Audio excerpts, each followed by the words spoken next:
On va passer maintenant à la suite qui est un mélange entre l'art plastique et la production d'écrit. Donc, voici une œuvre, c'est une vraie œuvre, et je vous demande, qu'est-il arrivé à cet homme ? Alors, pour cela, je vous guide, je vous aide et je vous demande de rechercher des idées. Je regarde l'image et je me pose les questions suivantes.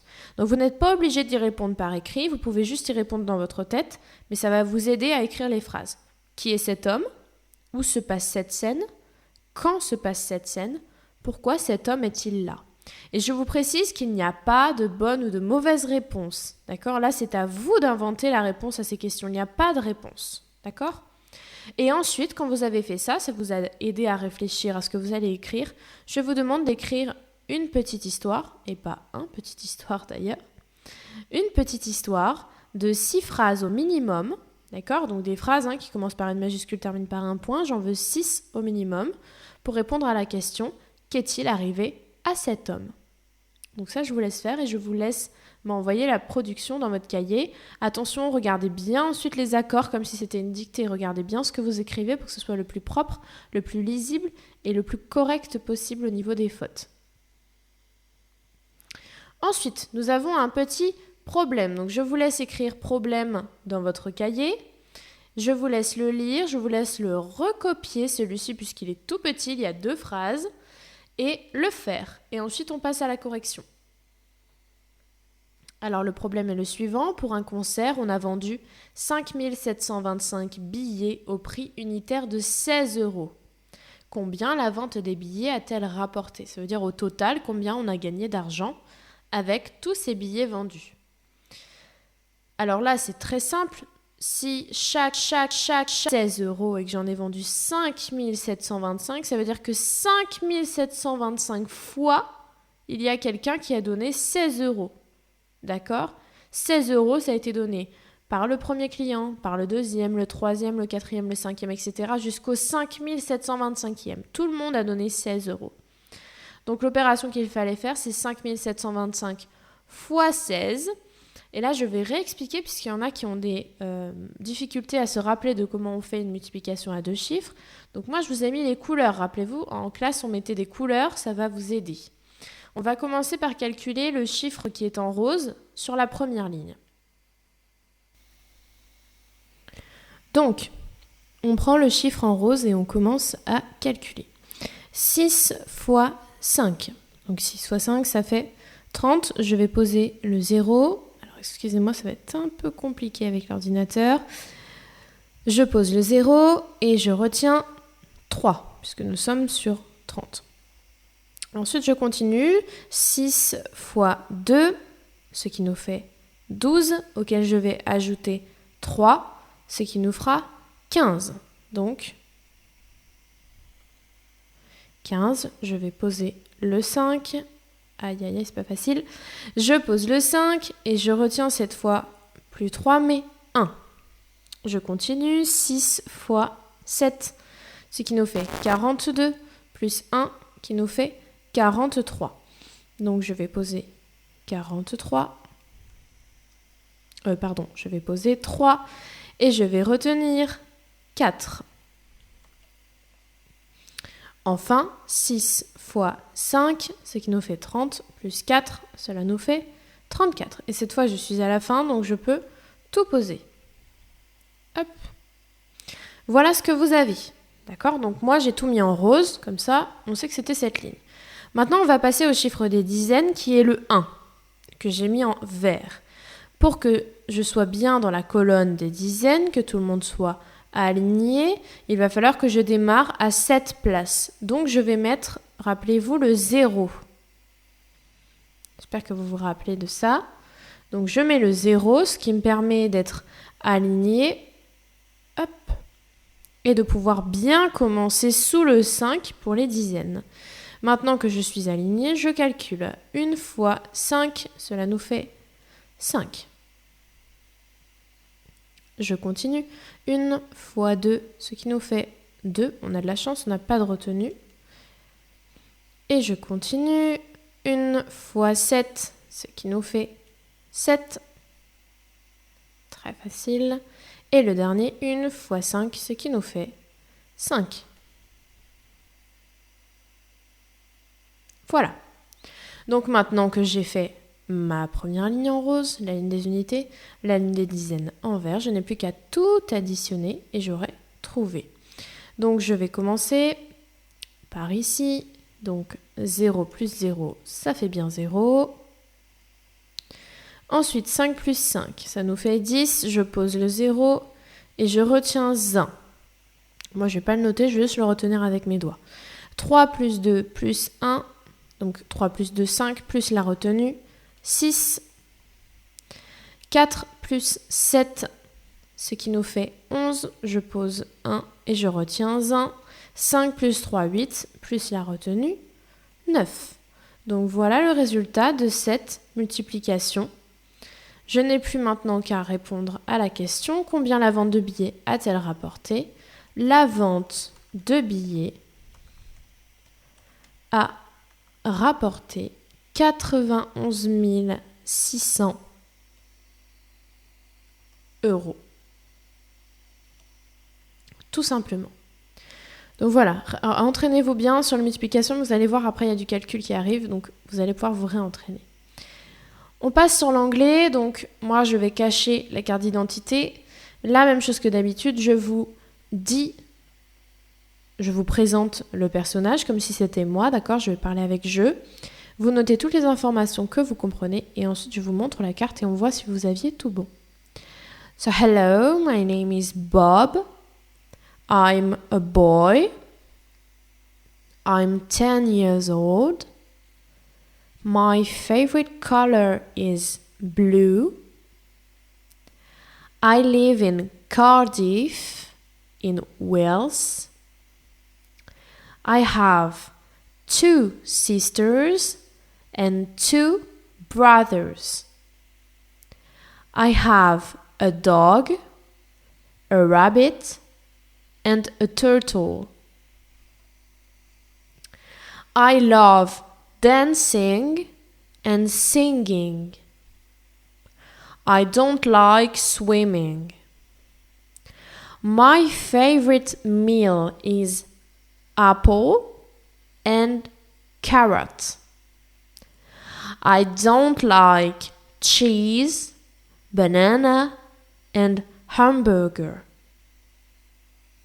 Donc, je vous affiche maintenant la carte d'identité. Donc, my name is Bob. I'm a boy. I'm 10 years old. My favorite color is blue. I live in Cardiff, in Wales. I have 2 sisters and 2 brothers. I have a dog. I have a rabbit and a turtle. I like dancing and singing. I don't like swimming. My favorite meal is apple and carrot. And I don't like banana, cheese and hamburger. Donc vous allez voir, dans la semaine, on va travailler plus particulièrement le vocabulaire. Donc ne vous inquiétez pas si vous avez encore un petit peu de mal. Normalement, sur la première ligne, là, vous êtes au top. Normalement, vous devriez tout comprendre. On passe à la suite. On a presque terminé. C'est le calcul posé. Donc, pourquoi j'ai remis du calcul posé? Puisque je remarque que beaucoup d'entre vous oublient un petit peu, ou peut-être que c'est des erreurs, peut-être vous n'êtes pas assez attentif, mais en tout cas, il faut qu'on retravaille ça, les opérations, parce que ça, c'est pour toute votre vie. Donc, il faut absolument que vous soyez super fort sur ça, que vous n'ayez aucune hésitation. Donc, je vous ai mis 4 opérations, une addition, une soustraction, une multiplication et une division. Vous les faites et ensuite, je vous mets une petite vidéo qui vous explique la correction. Voilà. Alors, la correction pour les opérations. Donc, on fait comme ça parce que sinon, c'est un petit peu compliqué avec l'ordinateur. Donc, la première opération, c'est une addition 1513 plus 2327. Donc, je commence par la poser. Je vais mettre un chiffre dans chaque carreau. Comme ça, je suis sûre d'aligner mes chiffres. 2327. Ensuite, je prends une règle pour que ce soit propre. Et je trace. Donc là, je sais que mon addition est bien posée. Les unités sont alignées, les dizaines, les centaines, les milliers. Et je n'ai plus qu'à les additionner. 3 plus 7, cela nous fait 10. Donc je vais poser 0 unité et retenir une dizaine. 1 plus 1 plus 2, cela nous fait 4. 5 plus 3, 8. Et 1 plus 2, 3. Et je n'oublie pas de mettre le résultat dans l'opération en ligne, donc 3840. Je passe à la soustraction, donc je la pose, je mets également un chiffre par carreau pour que ce soit propre et que je m'y retrouve. Et je fais attention, 869, il n'y a pas de milliers. Donc je vais mettre 9 unités sous 3 unités, 6 dizaines sous 4 dizaines et 8 centaines sous 3 centaines. Et je n'ai pas de milliers, si je veux, je peux mettre un 0. Même chose, je trace à la règle pour que ce soit propre et je commence. Donc, attention ici, on n'oublie pas qu'on va faire le système de cassage si jamais on a besoin. 3 moins 9. Est-ce que c'est possible? Si j'ai 3 bonbons et qu'on m'en prend 9, c'est impossible, je n'en ai pas assez.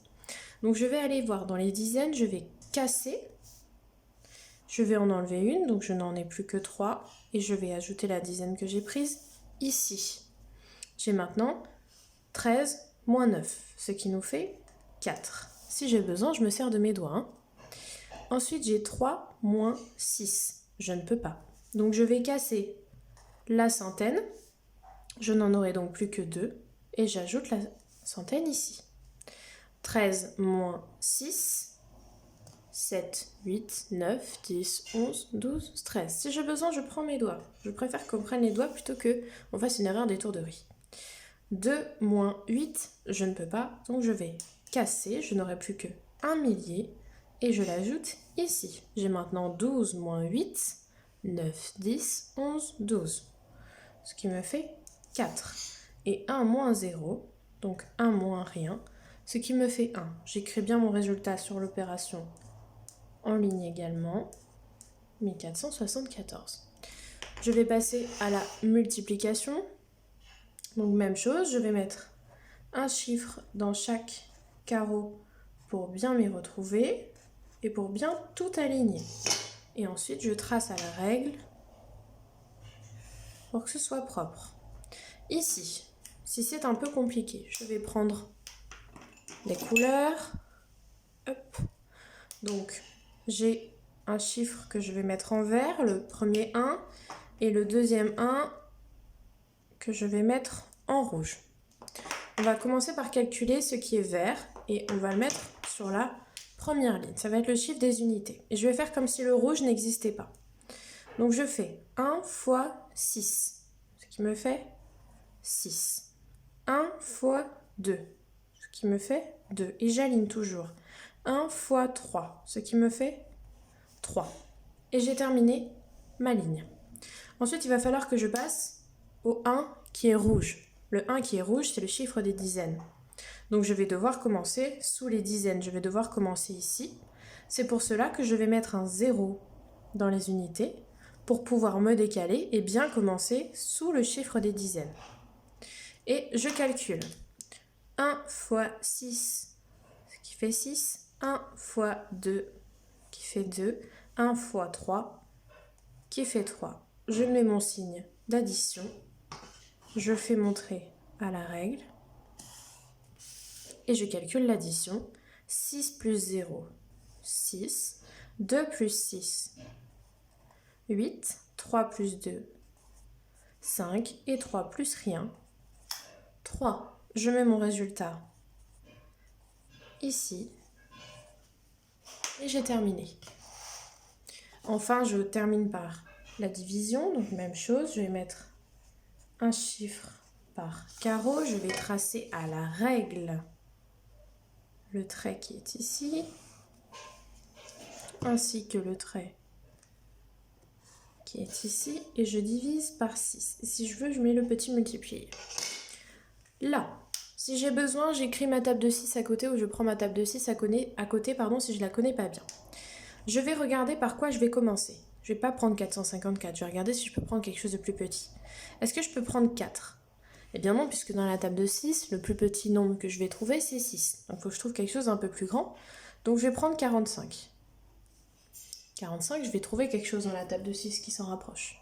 Et là, je parcours ma table de 6 et je me dis, je vais devoir enlever un morceau de 45 en trouvant quelque chose qui s'en rapproche dans la table de 6.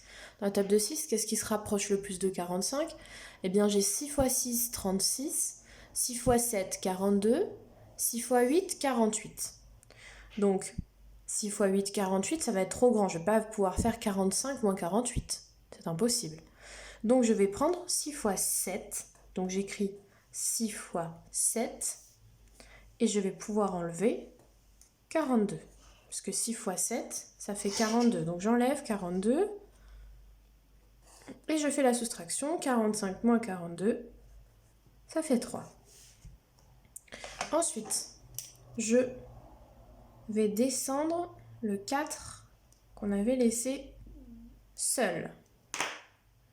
Je le descends. J'ai maintenant 34. Qu'est-ce qui, dans la table de 6, se rapproche le plus de 34? Eh bien, j'ai 6 x 5, 30. Et 6 x 6, 36. Est-ce que je vais pouvoir faire 34 moins 36? Non, c'est impossible.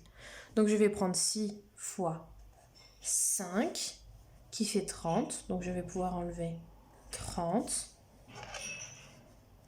Je trace à la règle. 4 moins 0, ça fait 4.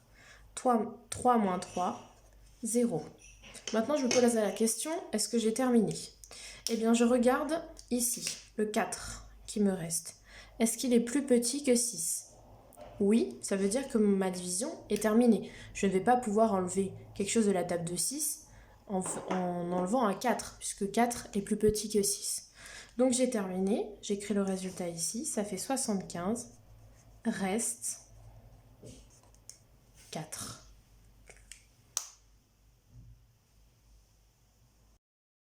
Donc pour terminer, nous allons passer à la dictée. Donc c'est parti, je vous la lis en entier, elle est très très courte. Ma passion, c'est d'avoir de nouvelles connaissances sur le monde. J'aimerais tout comprendre clairement. Donc on y va. Ma passion, virgule. Ma passion, virgule. C'est d'avoir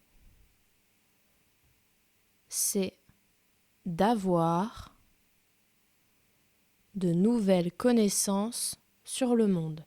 Ma passion, virgule, c'est d'avoir de nouvelles connaissances sur le monde. Point d'exclamation. C'est d'avoir de nouvelles connaissances sur le monde. Point d'exclamation. J'aimerais tout comprendre clairement. Point final. J'aimerais tout comprendre clairement. Point final. Vous avez vu, elle est très très courte. Je la relis en entier. Ma passion, virgule, c'est d'avoir de nouvelles connaissances sur le monde. Point d'exclamation. J'aimerais tout comprendre clairement. Point final. Alors, je vous l'affiche. La voilà. On va essayer de repérer ensemble où se trouve le verbe et le sujet, ou les verbes et les sujets d'ailleurs. Alors, nous avons ma passion, c'est d'avoir de nouvelles connaissances sur le monde. Le verbe, c'est. On peut dire ma passion, ce n'est pas d'avoir. Donc voilà le verbe. Est-ce que je peux vous le mettre en rouge? Oui. Quel est le sujet de ce verbe? Alors là, c'est un petit peu compliqué puisque c'est un peu impersonnel, d'accord? Il n'y a personne qui parle vraiment, c'est une constatation, c'est d'avoir, d'accord? Donc ce serait le C apostrophe, mais on ne va pas s'embêter avec ça, c'est un petit peu compliqué. La deuxième phrase, j'aimerais tout comprendre, je n'aimerais pas tout comprendre. Et quel est le sujet? C'est je, c'est J apostrophe ici. Qui est-ce qui aimerait tout comprendre? C'est moi, c'est je. D'accord? Donc voilà pour ça.